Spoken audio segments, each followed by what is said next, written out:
आज हम बात करेंगे इंटेलिजेंस ट्रैप के बारे में, यानी होशियार लोग आखिर क्यों मूर्खतापूर्ण गलतियां कर बैठते हैं। तो चलिए सीधे मुद्दे पर आते हैं।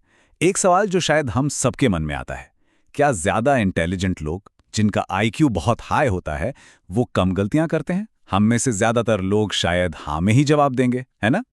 लेकिन अगर हम इतिहास के पन्ने पलटकर देखें तो एक बड़ी ही चौंकाने वाली बात सामने आती है। असल में सच तो इसके बिल्कुल उलट है। और यहीं से पर्दा उठता है स्मार्ट पर्सन मिथ, यानी होशियार व्यक्ति के मिथक से। ये वही सोच है कि जो कमरे में सबसे समझदार इंसान है वो हमेशा सही होगा। पर कमाल की बात यह है कि यही सोच अक्सर बड़ी बड़ी आपदाओं की वजह बनी है। जरा सोचिए, इतिहास की कुछ सबसे बड़ी मिलिट्री डिजास्टर्स, दुनिया भर में आए फाइनेंशियल क्राइसिस, यहां तक कि मेडिकल और एजुकेशन की फील्ड में हुई बड़ी बड़ी गलतियां, ये सब किसी बेवकूफ इंसान की वजह से नहीं हुई। नहीं, ये फैसले लिए थे अपने अपने फील्ड के टॉप एक्सपर्ट्स ने। तो सवाल ये उठता है कि आखिर ऐसा होता क्यों है? जवाब थोड़ा हैरान करने वाला है। जवाब ये है कि हमारी इंटेलिजेंस, हमारी अपनी बुद्धिमानी ही हमारे लिए एक जाल बन जाती है। एक ऐसा जाल जहां हमारा दिमाग सच ढूंढने के बजाय सिर्फ अपनी ही बातों को, अपनी ही सोच को सही साबित करने में लग जाता है। और इसी को कहते हैं द इंटेलिजेंस ट्रैप। ये एक ऐसी मेंटल स्टेट है जहां किसी की हाई इंटेलिजेंस या एक्सपर्ट नॉलेज ही गलत फैसलों की जड़ बन जाती है। पता है क्यों?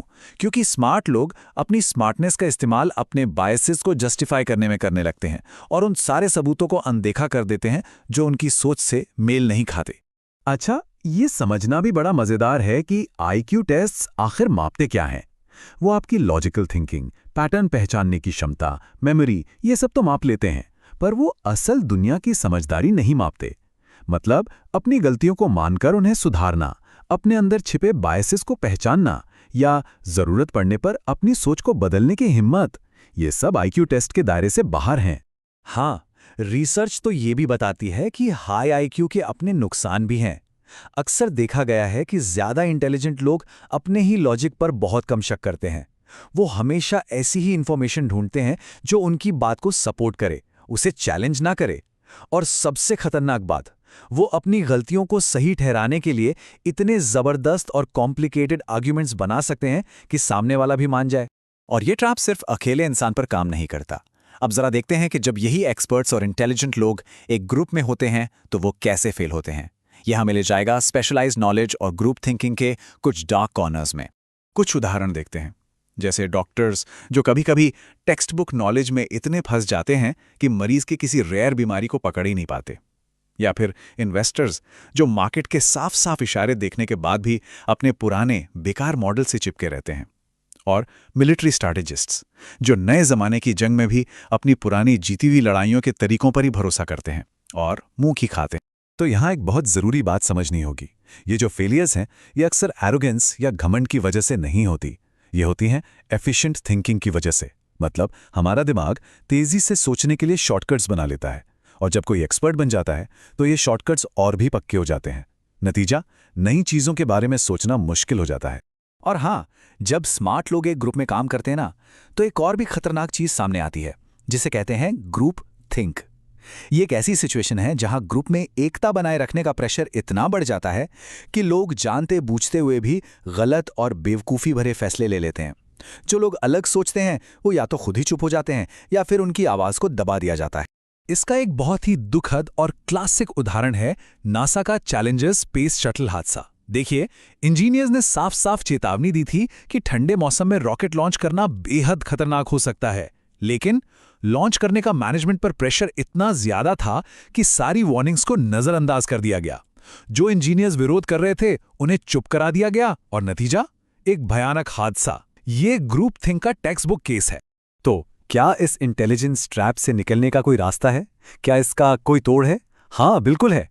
और वो तोड़ है गलत होने की ताकत को समझना और अपनाना। चलिए अब इसी के बारे में बात करते हैं। इस जाल का तोड़ है इंटेलेक्चुअल ह्यूमिलिटी, यानी बौद्धिक विनम्रता। इसका सीधा सा मतलब है ये जानना कि हमारा ज्ञान सीमित है और इस बात के लिए तैयार रहना कि हम गलत भी हो सकते हैं। और सबसे अच्छी बात यह है कि इस गुण का आपके आईक्यू से कोई लेना देना नहीं है। तो कैसा होता है एक बौद्धिक रूप से विनम्र इंसान? पहली बात, वो हमेशा ये मानकर चलता है कि हाँ, मैं गलत हो सकता हूँ। वो सामने वाले के अलग विचारों का स्वागत करता है। वो अपनी सबसे पक्की धारणाओं को भी बस एक टेम्पररी हाइपोथेसिस की तरह देखता है। वो अपनी ईगो को अपने आइडियाज से अलग रखता है। और सबसे ज़रूरी, उसे ये मानने में कोई शर्म नहीं आती कि मुझे ये नहीं पता। तो अब हम आते हैं सबसे ज़रूरी हिस्से पर। हमें असली इंटेलिजेंस की परिभाषा को ही बदलना होगा। असली होशियारी इस बात में नहीं है कि कोई कितना जानता है, बल्कि इस बात में है कि वो जो जानता है उसके बारे में सोचता कैसे है। अपनी इंटेलिजेंस को इस्तेमाल करने के दो तरीके हो सकते हैं। एक हथियार की तरह, जिसका काम है बहस जीतना, अपनी सोच को डिफेंड करना और बस ये साबित करना कि मैं सही हूं। और दूसरा तरीका है एक मचान की तरह, जिसका काम है समझ बनाना, अपनी सोच को टेस्ट करना और ये पता लगाना कि सच क्या है। तो इस पूरी बातचीत का निचोड़ बस एक लाइन में है। असली इंटेलिजेंस ज़्यादा जानना नहीं है, बल्कि ये हिम्मत रखना है कि हम खुद को गलत होने की स्थिति में भी देख सकें। तो आखिर में ये सवाल हम सबको खुद से पूछना चाहिए, हमारी इंटेलिजेंस हमारे लिए क्या है, एक हथियार या फिर एक मचान?